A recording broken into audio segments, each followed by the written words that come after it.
दक्षिण के मोर्चे पर रूसी फोर्स के हमले तेज हो गए हैं। वी ग्रुप ने कैलिबर तोपों से इस बार गोलीबारी की है और बल्का तोपों से यूक्रेनी ठिकानों पर लगातार बमबारी की जा रही है।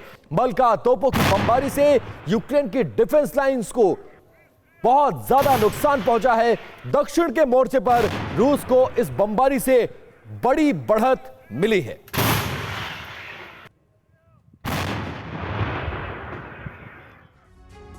और एक और ब्रेकिंग न्यूज आपको बता दें, Tu-95 बॉम्बर्स पर रूस की नई रणनीति सामने आई है। Tu-95 बॉम्बर्स को नए रंगों से पेंट किया गया है। रूस के एंजल एयरबेस पर नया रूप दिया गया है। Tu-95 बॉम्बर्स को कपड़ों से ढका भी गया है। अब ये एक नई स्ट्रैटेजी, नई रणनीति हो सकती है। तो ये देखिए, हम तस्वीरें भी आपको बता रहे हैं जेट्स की, किस तरह से इनका पेंट बदला गया है और साथ ही जो एंजल एयरबेस है वहां पर इसे नया रूप दिया गया है। Tu-95 बॉम्बर्स को कपड़ों से ढका गया। अब इसके पीछे क्या रणनीति हो सकती है, इस पर और डिटेल में बात करेंगे।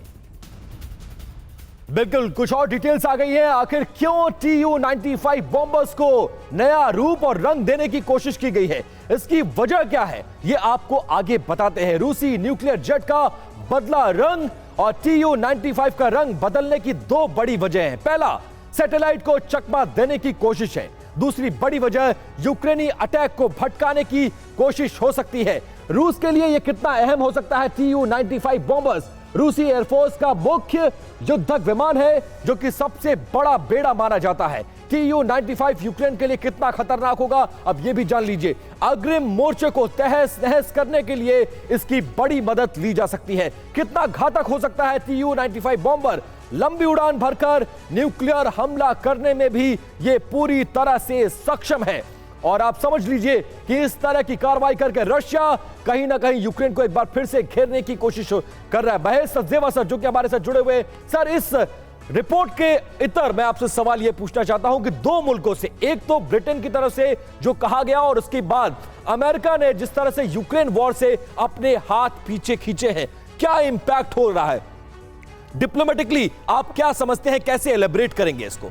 जहां तक ब्रिटेन का सवाल है, इसको मैं एक काइट फ्लाइंग एक्सरसाइज मानूंगा। एक प्रपोजल बढ़ाया जाता है ब्रिटिश फौजियों को रिएक्शन का पता करने के लिए।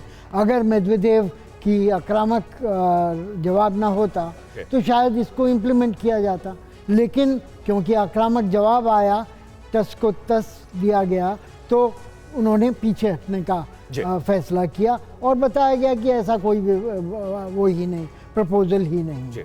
जहाँ तक अमेरिका का सवाल है, स्थिति काफ़ी पेचीदगी से पूर्ण है, क्योंकि जो उनकी फिनेंशियल जो मैंडेट थी वो 1 अक्टूबर को ख़त्म होने वाली थी और अगर कांग्रेस अप्रूव न करती तो सरकारी जो तंत्र था वो ठप होने वाला था।